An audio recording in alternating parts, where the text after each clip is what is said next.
اعوذ باللہ من الشیطان الرجیم بسم اللہ الرحمن الرحیم۔ عربک آپشنل فورتھ ایئر ہم الحکایات پڑھ رہے تھے، یہ چھوٹی چھوٹی کہانیاں، اس میں نمبر 4 تک ہم نے پڑھی تھی۔ نمبر 5 ہے الغسل یحرق القلب۔ الغسل شہد کو کہتے ہیں، یحرق القلب دل کو جلاتا ہے۔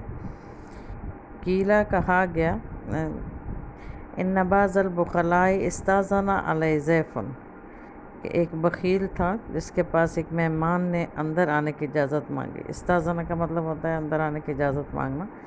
ضیف ایک مہمان نے، کہا گیا ہے کہ ایک بخیل تھا، اس کے پاس ایک مہمان نے اندر آنے کی اجازت مانگی۔ وبین یدیہ خبز، اور اس کے سامنے ایک روٹی تھی، یعنی اس بخیل کے سامنے ایک روٹی پڑی تھی۔ وقدح فی عسل، اور ایک پیالہ تھا جس میں شہد تھا۔ فرفع الخبز، بس اس نے روٹی اٹھا لی۔ واراد ان یرفع العسل، اور اس نے ارادہ کیا کہ شہد کو بھی اٹھا لے۔ لکنہ ظن، لیکن اس نے یہ گمان کیا ان ضیفہ لا یاکل العسل بلا خبز، کہ اس کا مہمان بغیر روٹی کے شہد نہیں کھائے گا۔ اس کے پاس مہمان آیا تو اس نے روٹی تو اٹھا دی، اور شاید یہ سمجھ کے نہ اٹھایا کہ اس کا مہمان روٹی کے بغیر شاید نہیں کھائے گا۔ فقالا، پس اس نے کہا ترا ان تاکل عسلا بلا خبز، آپ کا کیا رائے ہے کہ آپ روٹی کے بغیر شہد کھائیں گے؟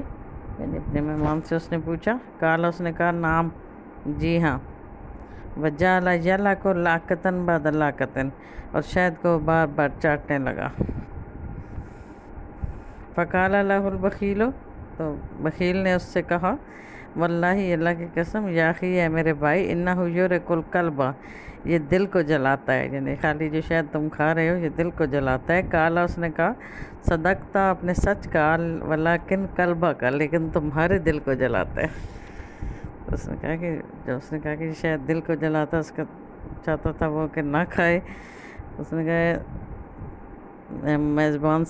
مہمان سے کہا کہ میرے بھائی، اللہ کی قسم، یہ تو دل کو جلاتا ہے۔ تو مہمان نے کہا ہاں، آپ نے سچ کہا، لیکن آپ کے دل کو۔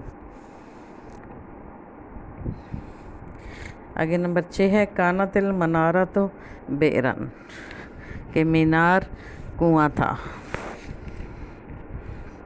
قیلا، کہا گیا ہے اجتاز ثلاثۃ من المغفلین بمنارۃ، کہ 3 بے وقوف ایک مینار کے پاس سے گزرے۔ فقال الاول، پس پہلے نے کہا ما اطول البنائین فی الزمان الماضی، کہ پہلے زمانے میں معمار کتنے لمبے ہوا کرتے تھے۔ یعنی انہوں نے مینار کو دیکھ کے یہ اپنے رائے کا اظہار کر رہے تھے کہ پہلے نے بے وقوف نے یہ کہا کہ پہلے زمانے میں جو معمار تھے وہ کتنے لمبے ہوا کرتے تھے۔ حتیٰ علاؤ ارارہ سے حاضر منارت، یہاں تک اس مینار کی چوٹی تک پہنچ گئے۔ فقال الثانی، پس دوسرے نے کہا یا ابلہ، اے بے وقوف، لیس الامر کما زعمتا، معاملہ ایسا نہیں جیسے تم نے سمجھا، لیکن نعملوہا علی وجہ الارض واقاموہا، بلکہ انہوں نے اسے پہلے زمین پہ بنایا پھر اسے کھڑا کر دیا۔ یہ دوسرے بیوقوف نے کہا کہ بیوقوف، ایسے معاملہ نہیں ہے جیسے تم سمجھ رہے ہو، بلکہ ان لوگوں نے اسے زمین پہ بنایا اور پھر کھڑا کر دیا۔ فقال الثالث، پس تیسرے نے کہا یا جہالو، اے جہلو، کانت ہذہ بئرن فانقلبت منارۃ، یہ تو پہلے کنواں تھا، جب یہ اگتا تو یہ مینار بن گیا۔ چونکہ وہ تینوں ہی بیوقوف تھے تو اس لیے انہوں نے تینوں کی رائے ایسی تھی۔ تیسرے نے کہا کہ تم دونوں بیوقوف جاہل ہو، یہ تو پہلے کنواں تھا، پھر جب الٹا تو مینار بن گیا۔ اگلا ہے نمبر 7 جزاء الاحسان، احسان کا بدلہ، یعنی بھلائی کا بدلہ۔ سکنت حمامۃ و نملۃ علی شاطئ نہر، سکنت رہتی تھی، حمامۃ ایک کبوتری، و نملۃ اور ایک چونٹی، علی شاطئ نہر ایک دریا کے کنارے رہتی تھی۔ فنزلت النملۃ، پس چونٹی اتری، لتشرب ماء، تاکہ وہ پانی پیے، فغرقت، وہ پانی میں ڈوب گئی۔ فالقت الحمامۃ سنبلۃ من العش، پس کبوتری نے اپنے گھونسلے کا ایک تنکا ڈالا، علی وجہ الماء، پانی کی سطح پر پھینکا۔ فتعلقت بها النملۃ، پس چونٹی اس کے ساتھ چمٹ گئی۔ فحملت الحمامۃ، اس کبوتری اسے باہر اٹھا لائی، فاخرجتها الی البر، اور اسی خشکی کی طرف نکال لائی، فنجت من الغرق، چونٹی گر پڑی تو کبوتری نے اپنے گھونسلے کا تنکا پھینکا، چونٹی اس پر چڑھ گئی تو وہ تنکا اٹھا کے اس خشکی پہ نکال لائی، یوں وہ ڈوبنے سے بچ گئی۔ وفی یوم من الایام، اور دنوں میں سے کسی ایک دن، جا صیاد، ایک شکاری آیا، وصوب سامہ الی الحمامۃ، اور اس نے اپنا تیر کا رخ کبوتری کی طرف کیا، فما کان من النملۃ، پس جو ہی چونٹی نے دیکھا، الا ان تقدمت الی الصیاد، تو وہ جلدی سے شکاری کی طرف بڑھی، وکرستہ فی رجلہ، اس کے پاؤں پر کاٹ لیا۔ یہ وہی چونٹی تھی جس کو اس نے بچایا تھا، تو جو ہی چونٹی نے دیکھا کہ اس کا تیر کا رخ کبوتری کی طرف ہے، تو اس نے آ کے شکاری کے پاؤں پہ کاٹ لیا، فتشغل بہا، پس اس کی توجہ اس سے ہٹ گئی، عن الحمامۃ، کبوتری سے اس کی توجہ ہٹ گئی، حتی طارت، یہاں تک کہ وہ اڑ گئی، ونجت، اور بچ گئی، یعنی چونٹی نے پاؤں پہ کاٹ لیا شکاری کے، تو شکاری نے ظاہر وہ ڈسٹرب ہوا، اس کا توجہ کبوتری سے ہٹ گئی، یہاں تک کہ وہ اڑ گئی اور بچ گئی۔ یوں اس طرح چونٹی نے جو ہے اپنے اس کے بدلہ، احسان کا بدلہ جو ہے وہ دے دیا۔ آگے ہے النائم لا یکسب، کہ سونے والا نہیں کماتا، کچھ حاصل نہیں کرتا۔ حکیہ، بیان کیا گیا ہے، ان سلفاتن قالت لارنب، کہ ایک دن کچھوے نے ایک خرگوش سے کہا، یومن، ایک دن، بیان کیا جاتا ہے کہ ایک دن ایک کچھوے نے خرگوش سے کہا، لنضع رہانا علی المسابقۃ، کہ آؤ ہم دوڑ پر شرط لگاتے ہیں، یاخذہ من یدرک الجبل منا قبل الآخر، اس شرط کو وہ لے گا جو ہم میں سے پہلے اس پہاڑ تک پہنچ جائے گا۔ فقبل الارنب، پس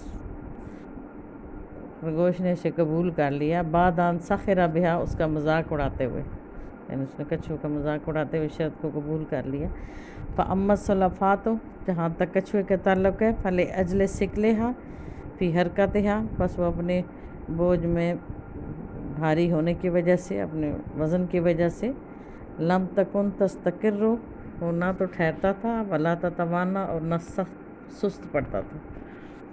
کہتے ہیں کہ اس نے مذاق اڑانے کے بعد اس کی شرط کو قبول کر لیا خرگوش نے، تو جہاں تک کچھو کا تعلق تھا تو وہ اپنے بھاری ہونے کی وجہ سے، اور چونکہ جلدی حرکت نہیں کر سکتا تھا، تو وہ نہ تو کسی جگہ ٹھہرا اور نہ ہی سست پڑا، ولا تتوانا فی الجرا، اور نہ ہی چال میں سست پڑا۔ فوصلت الی الجبل، پس وہ پہاڑ تک پہنچ گیا۔ واما الارنب، اور جہاں تک خرگوش کا تعلق تھا، فلاجل خفتہ، پس وہ اپنے ہلکے ہونے کی وجہ سے، وسرعتہ، اور اپنی تیزی کی وجہ سے، توانا فی الطریق، راستے میں سست پڑ گیا، وناما، اور سو گیا، یعنی خرگوش چونکہ ہلکا تھا اور بہت تیز تھا، تو وہ تیز تیز چلا اور پھر وہ سست پڑ گیا اور سو گیا۔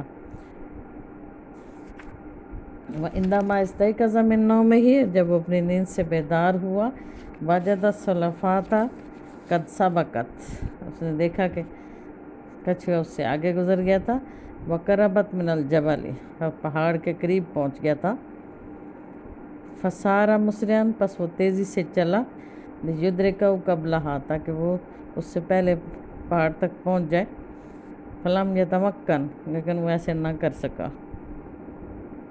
فندم، پس وہ پشیمان ہو گیا، شرمندہ ہو گیا، حیث لم تنفعہ الندامۃ، جبکہ ندامت اسے کوئی فائدہ نہیں دے سکتی تھی، یعنی جب راستے میں سو گیا، جب خرگوش اٹھا تو اس نے دیکھا، نیند سے اٹھا تو اس نے دیکھا کہ کچھوا تو بالکل پہاڑ کے قریب پہنچا ہوا تھا، اور پس اس نے جلدی سے بھاگنے کی کوشش کی تاکہ اس سے پہلے پہنچے، لیکن وہ ایسے نہ کر سکا، بس وہ شرمندہ ہو گیا، نادم ہو گیا، لیکن اس وقت ندامت اسے کوئی فائدہ نہیں دے سکتی تھی۔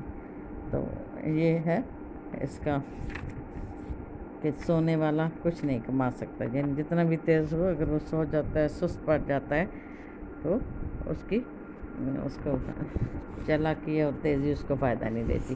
تو یہ نثر میں یہ کہانیاں آخری چیز تھی اس نثر میں. اور اگلی بھی نثر ہی ہے المحادثات کے عنوان سے. محادثہ کہتے ہیں آمنے سامنے گفتگو کو.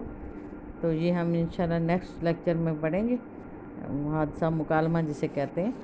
تو ابھی اس کو اچھی طرح پڑھیں آپ اور اس کو یاد بھی کریں, نئے الفاظ کو لکھیں بھی صحیح. السلام علیکم ورحمۃ اللہ وبرکاتہ.